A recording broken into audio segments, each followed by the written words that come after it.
kelompok 3 yang beranggotakan Nabila Nurul Ami, absen 27. Saya Nadia Yu Astuti, absen 28.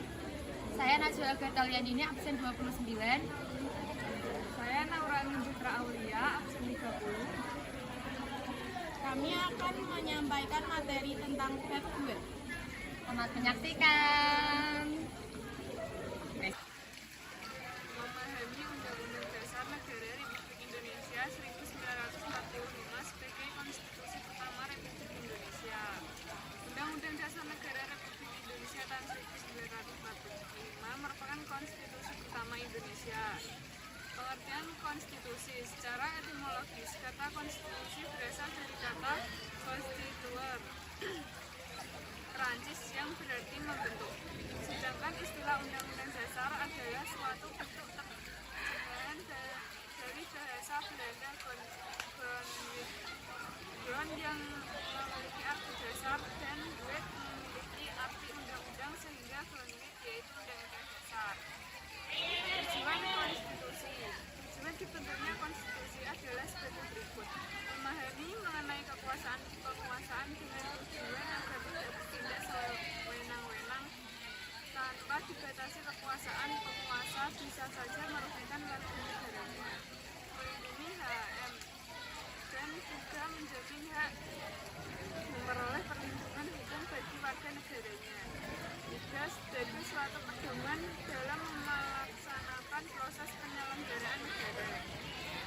Keterkaitan dasar negara dengan konstitusi. Konstitusi mempunyai keterkaitan dengan dasar negara, yaitu keterkaitan yang ada pada gagasan dasar cita-cita serta tujuan negara yang tertuang dalam pembukaan UUD suatu negara. Sifat konstitusi. Berikut adalah sifat-sifat konstitusi. 1. Konstitusi dikatakan fleksibel.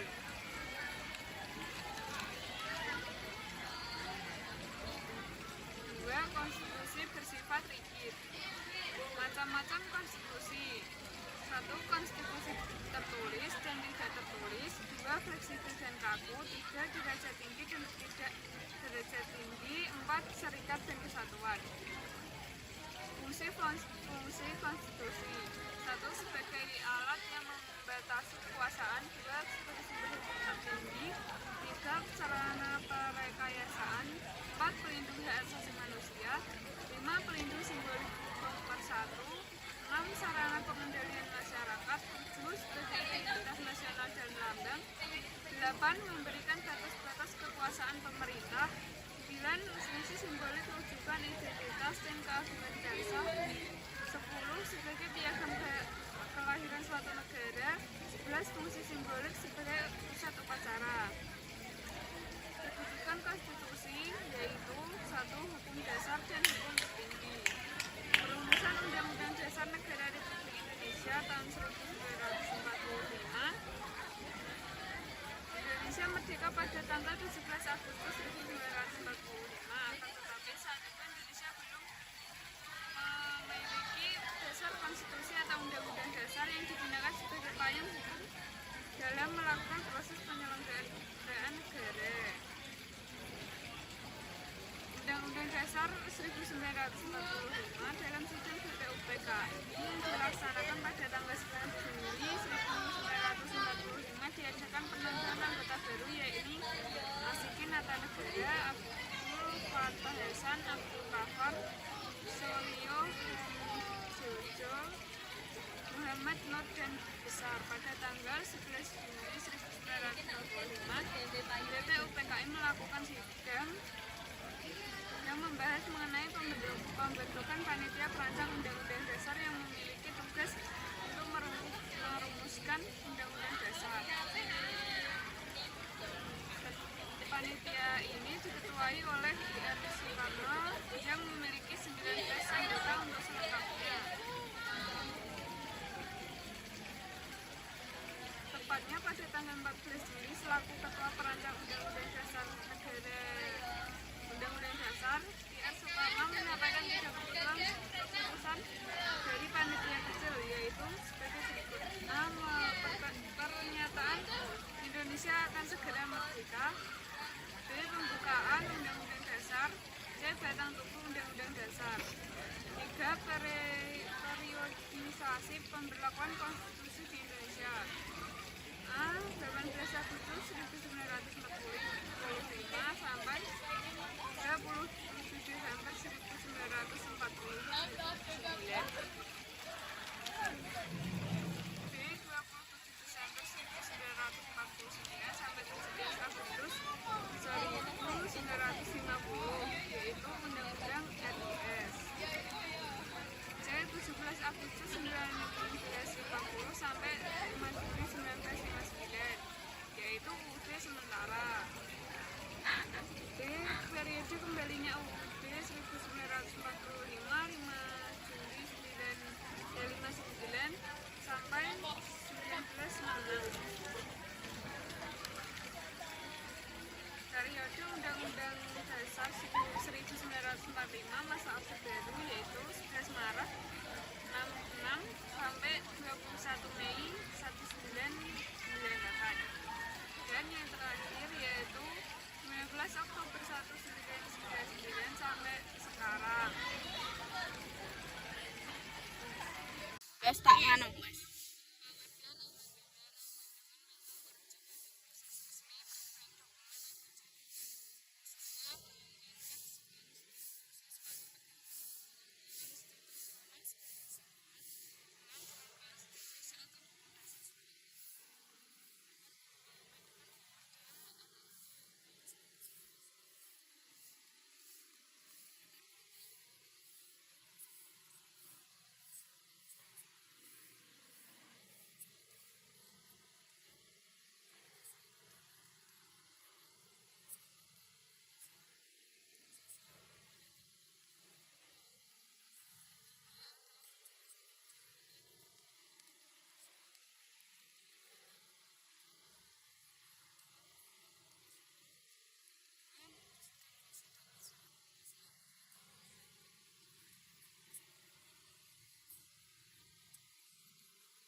3.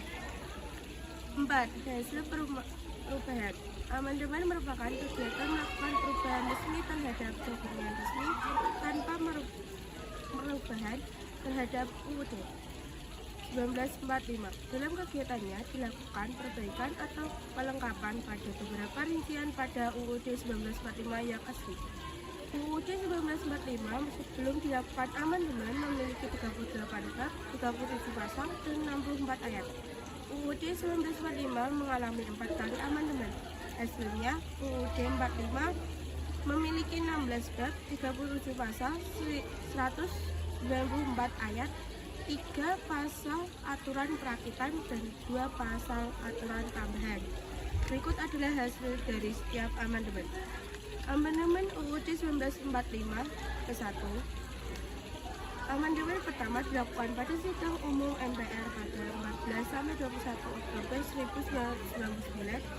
Hasilnya ada 9 pasal, yakni pasal 5, pasal 7, pasal 9, pasal 13, pasal 15, pasal 17, pasal 20, dan pasal 21 yang diamandemenkan. Perubahan fundamental yang terjadi pada amandemen UUD 1945 ke-1 antara lain sebagai berikut. 1.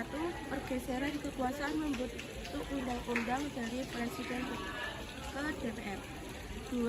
Pembatasan masa jabatan Presiden selama 5 tahun dan dapat dipilih kembali untuk 1 kali masa jabatan. B. Amandemen UUD 1945 kedua. Amandemen kedua terjadi pada sidang tahunan MPR pada 7-18 Agustus 2010. Ada 15 pasal yang mengalami perubahan atau tambahan. Selain itu, ada 6 bab yang mengalami perubahan penting di beberapa bidang, antara lain sebagai berikut. 1. Otonomi daerah atau desentralisasi. 2. Penegasan fungsi dan hak DPR. 3. Perluasan jaminan konstitusional hak asasi manusia. 4. Sistem pertahanan dan keamanan negara. 5. Pemisahan struktur dan fungsi TNI dengan POLI. 6. Pengaturan bendera, bahasa, lambang negara, dan lagu kebangsaan. C. Amandemen UUD 1945 ke-3. Amandemen UUD 1945 ke-3 berlangsung pada sidang umum MPR 1 hingga 9 September 2001. Ada 23 pasal atau perubahan tambahan dan 3 bab tambahan. Perubahan mendasar yang dimaksud antara lain sebagai berikut. 1. Penegasan Indonesia sebagai negara demokratis.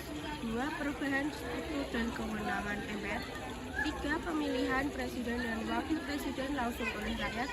4. Mekanisme pemakzulan presiden dan atau wakil presiden. 5. Kelembagaan Dewan Perwakilan Daerah. 6. Sistem pemilihan umum. 7. Pembaharuan kelembagaan Badan Pemeriksa Keuangan. 8. Perubahan kewenangan dan proses pemilihan dan penetapan hakim agung. 9. Pembentukan Mahkamah Konstitusi. 10. Pembentukan Komisi Yudisial. Amandemen UUD 1945 keempat. Amandemen UUD 1945 keempat berlangsung pada sidang MPR 1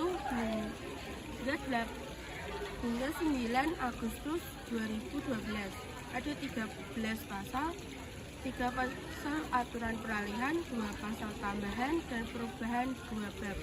Tidak ada catatan khusus selain fakta pembahasannya berlangsung alot pada sidang MPR. Ditinjau dari aspek sistematika, Undang-Undang Dasar Negara Republik Indonesia tahun 1945 sebelum diubah terdiri atas 3 bagian, termasuk penamaannya, yaitu sebagai berikut. 1. Pembukuan, 2. Batang tubuh, 3. Penjelasan. Setelah diubah, dibagi menjadi 2 bagian, yaitu 1. Pembukaan, 2. Pasal-pasal sebagai ganti istilah batang tubuh. 5. Dampak perubahan atau amandemen. Dampak positif, yaitu 1. Penguatan demokrasi dengan perubahan pemilihan presiden secara langsung rakyat. Sistem demokrasi Indonesia menjadi lebih representatif dan akuntabel. 2. Perlindungan hak asasi manusia termasuk pengakuan hak atas informasi, hak atas lingkungan yang sehat, dan perlindungan terhadap diskriminasi. 3. Pemisahan dan keseimbangan kekuasaan menciptakan sistem check and balance yang lebih efektif antara cabang eksekutif, legislatif, dan yudikatif. 4. Desentralisasi dan otonomi daerah yang telah memungkinkan otonomi yang lebih besar bagi daerah-daerah di Indonesia. 5. Penguatan lembaga negara seperti DPR, BPD, dan Mahkamah Konstitusi. 6. Peningkatan transparansi dan akuntabilitas pemerintah termasuk pengelolaan keuangan negara dan prosedur pengangkatan pejabat negara. 7. Responsif terhadap kebutuhan sosial dan ekonomi masyarakat. 8. Meningkatkan partisipasi masyarakat dalam politik. B. Dampak negatif yaitu kompleksitas administrasi dan pemerintah. 2. Ketidakseimbangan sumber daya dan pembangunan. 3. Risiko korupsi pada tingkat daerah. 4. Kesulitan dalam mengamandemen UUD. 5. Polarisasi politik. 6. Tantangan dalam penyelenggaraan pemilu. 7. Tuntutan tinggi terhadap pejabat terpilih. 8. Isu implementasi hukum dan regulasi. Yang kedua ada perilaku demokratis pada era keterbukaan informasi. Perilaku demokratis pada era keterbukaan informasi merupakan aspek penting dalam masyarakat modern dan demokrasi yang berkembang. Era terbuka informasi yang ditandai dengan akses mudah ke berbagai sumber informasi dan komunikasi membawa pengaruh signifikan terhadap perilaku demokratis dalam berbagai aspek.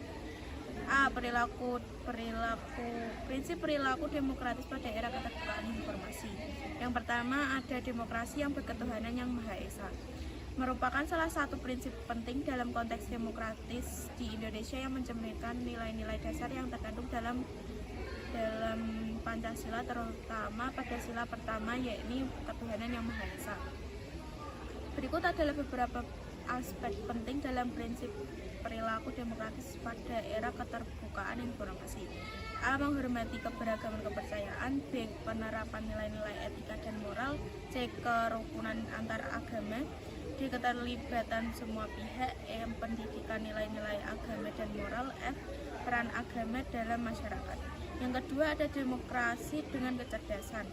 Demokrasi dengan kecerdasan merupakan prinsip yang menekankan pentingnya pengetahuan informasi dan pemikiran kritis dalam proses demokrasi.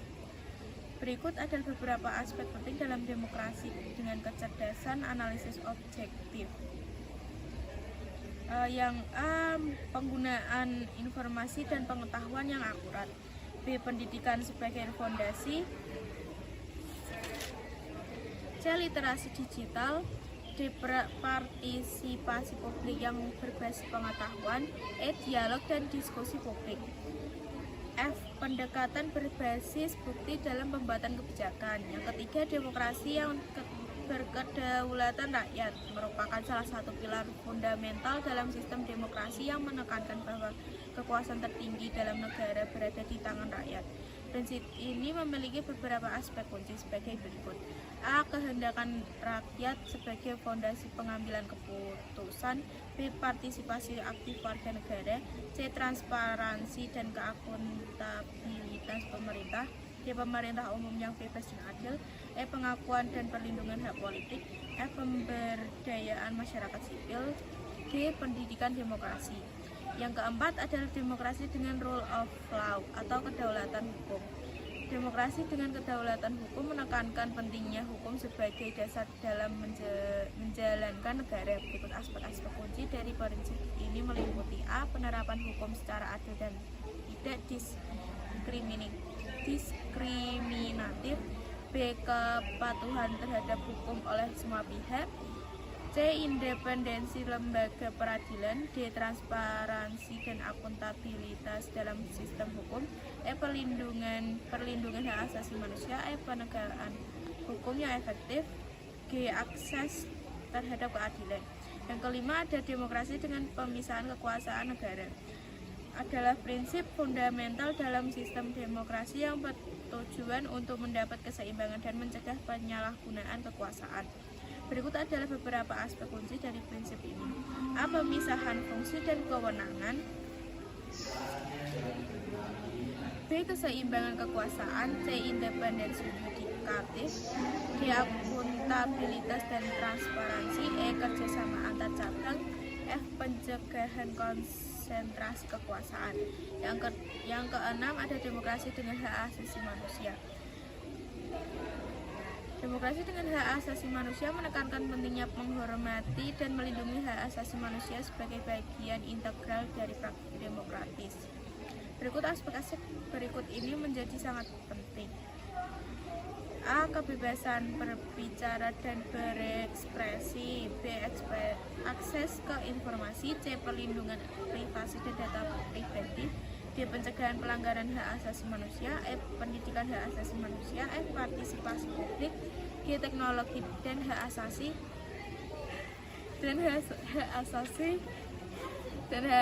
manusia. Yang ketujuh ada demokrasi dengan pengadilan yang merdeka. Merupakan prinsip penting yang menekankan pada kemandirian dan keadilan sistem peradilan dalam mewujudkan tata kelola demokratis. Konsep ini melibatkan beberapa kunci aspek sebagai berikut. A. Independensi sistem peradilan. B. Proses peradilan yang adil. C. Perlindungan hak asasi manusia. D. Akuntabilitas sistem peradilan. E. Pendidikan dan pelatihan umum hukum. F. Akses terhadap keadilan. G. Sistem peradilan yang responsif. Yang kedelapan ada demokrasi dengan otonomi daerah. Merupakan prinsip yang menekankan pada pentingnya pemberian kekuasaan dan kewenangan kepada pemerintah daerah untuk mengelola urusan lokalnya sendiri dengan tujuan untuk meningkatkan efektivitas pemerintah dan memperkuat partisipasi masyarakat. Berikut aspek-aspek utama dari prinsip ini. A. Desentralisasi kekuasaan. B. Peningkatan efisiensi dan responsivitas pemerintah. C. Pemberdayaan masyarakat lokal. D. Pengembangan sumber daya lokal. E. Peningkatan D. Pengembangan sumber daya lokal. E. Peningkatan pelayanan publik. F. Peran pemerintah pusat sebagai fasilitator. G. Pengawasan dan akuntabilitas. 9. Ada demokrasi dengan kemakmuran. A. Pembangunan ekonomi berkelanjutan. B. Keadilan sosial dan ekonomi. C. Kesejahteraan bagi semua. D. Pemberdayaan ekonomi masyarakat. E. Pengembangan infrastruktur. Yang F. Transparansi dan akuntabilitas dalam pengelolaan ekonomi. G. Partisipasi publik dalam membangun ekonomi.